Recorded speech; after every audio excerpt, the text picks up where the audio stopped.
If someone makes you feel calm when you should feel alert, that calm isn't safety.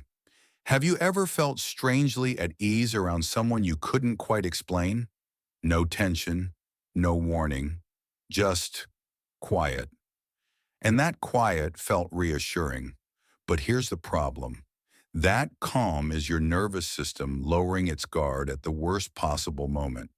That calm is a signal, just not the one you think. Let's start with the first reason your guard drops. Number 7, familiarity triggers safety before trust is earned. That calm is a signal, just not the one you think. Let's start with the first reason your guard drops. Your nervous system doesn't wait for proof.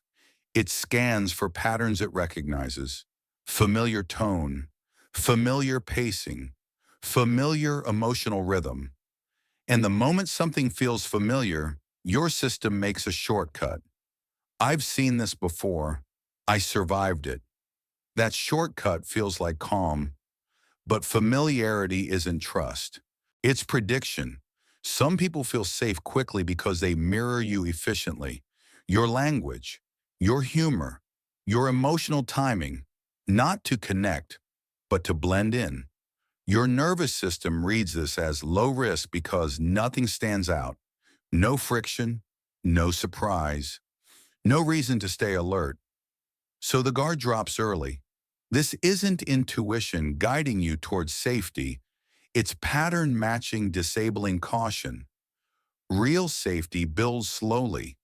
It requires inconsistency to resolve, boundaries to be tested and respected, time to reveal behavior under pressure. Danger that feels familiar gets access before it earns trust. And the calm you feel isn't reassurance. It's your nervous system saying, nothing here violates what I already know. That's not protection. That's premature closure. Number 6, predictability sedates your alertness. Your nervous system doesn't relax because something is safe. It relaxes because nothing changes. Some people don't earn your trust. They earn your predictability. Same tone, same pacing, same emotional range. Every interaction feels smooth, uninterrupted, almost rehearsed. And that smoothness is calming. But here's the problem. Alertness depends on contrast, shifts in tone, unexpected reactions, moments that force your system to reassess. When everything stays steady, your nervous system stops scanning. Not because it feels secure, but because there's nothing new to evaluate. This is why people who control the rhythm also control your awareness. They don't rush you. They don't pressure you. They keep things even, and even feels safe. Your guard doesn't drop all at once. It slowly powers down because nothing triggers a reassessment. That's not trust being built. That's vigilance being sedated. Real safety can tolerate disruption. It survives disagreement. It doesn't depend on everything staying smooth. When calm only exists as long as nothing changes, that calm is fragile. And anyone who needs predictability to feel safe around you may also be relying on it to keep you on alert. Number 5, warmth disarms faster than threat. Ever could your nervous system isn't fooled by danger. It's fooled by comfort. Threat activates defense. Warmth lowers it. Some people don't pressure you. They soothe you. They listen just enough. They validate selectively.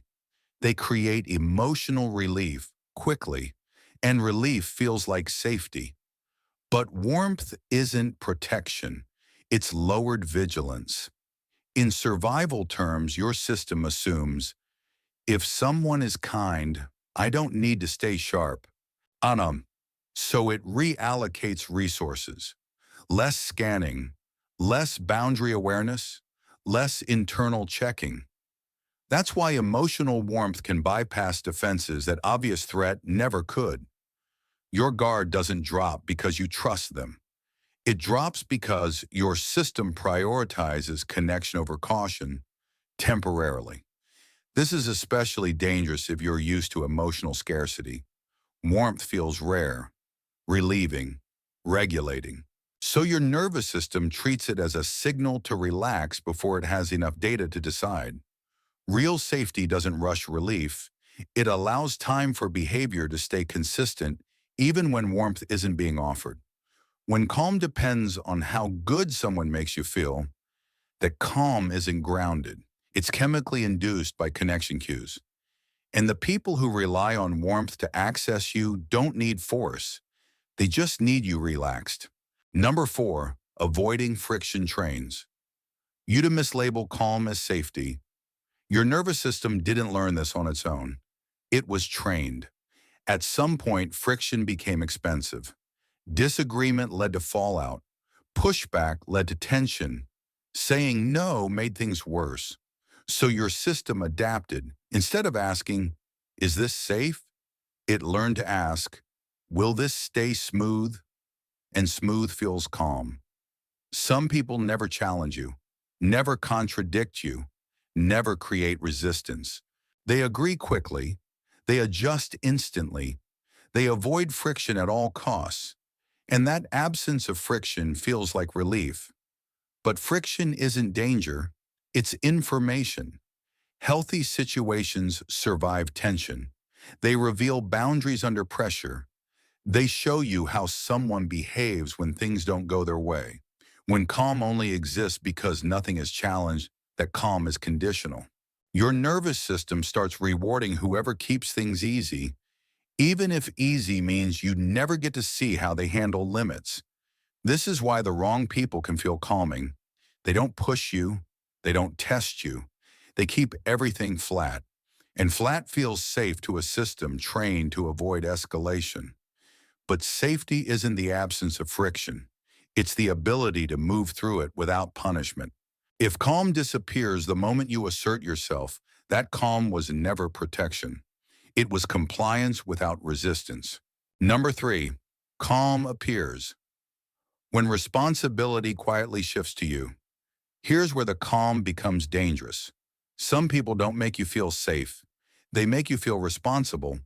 Responsible for the mood, responsible for keeping things smooth, responsible for not ruining the calm. They don't say it directly. They don't have to. The shift is subtle. You start choosing your words carefully. You soften reactions. You pause before bringing things up. Not because you're afraid, but because you don't want to disturb the atmosphere. And that restraint feels like calm. But what's actually happening is this. The burden of regulation moves on to you. Your nervous system notices the cost of disruption, so it starts preemptively managing the environment. You self-edit, you self-suppress, you absorb discomfort silently. And when you're doing all the regulating, of course, things feel calm. There's no conflict because you're carrying it internally. This is why the wrong people often feel easy to be around. Not because they're safe, but because they've outsourced stability to you. Real safety distributes responsibility. It doesn't rely on one person staying controlled, quiet, or agreeable. If calm only exists when you are careful, that calm isn't mutual, it's maintained. And anything that depends on you staying small will always feel peaceful right up until it isn't. Number 2, calm appears when you don't feel allowed to react. This calm isn't natural, it's restricted.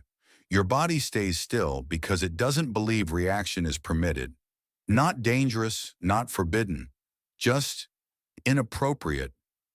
You sense that reacting would make things awkward, unreasonable, too much. So your nervous system chooses the safest option available, stillness. This isn't fear-based freeze. It's social inhibition. Your system has learned that reacting leads to judgment, misinterpretation, or subtle punishment. So instead of mobilizing, it waits. You feel calm because your body isn't preparing to act. No anger, no urgency, no defensive energy, just containment.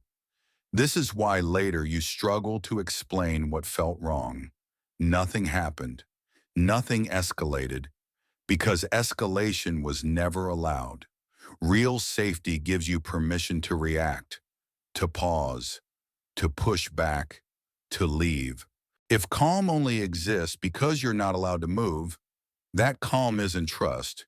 It's compliance without force. Number one, calm is the absence of resistance, not the presence of safety. Here's the final inversion. Calm doesn't mean nothing is wrong. It often means nothing is pushing back. Your nervous system relaxes when there's no friction, no opposition, no demand to defend a boundary. But safety isn't the absence of resistance. It's the ability to meet resistance without punishment. Some situations feel calm because you're not resisting anything. You're adapting, yielding, staying flexible. And flexibility feels peaceful when you've learned that standing firm is costly. This is why the wrong people can feel grounding. They don't challenge you. They quietly absorb your shape. You don't feel tension because you're not holding a position, but safety requires something to push against, boundaries to test, disagreement to survive. If calm only exists when nothing is asserted, that calm isn't protection. It's the nervous system conserving energy by avoiding collision. And what feels like peace is sometimes just the absence of resistance. That calm you felt wasn't random. It wasn't intuition guiding you towards safety. It was your nervous system doing math, calculating effort, calculating consequence, calculating whether resistance was worth the cost.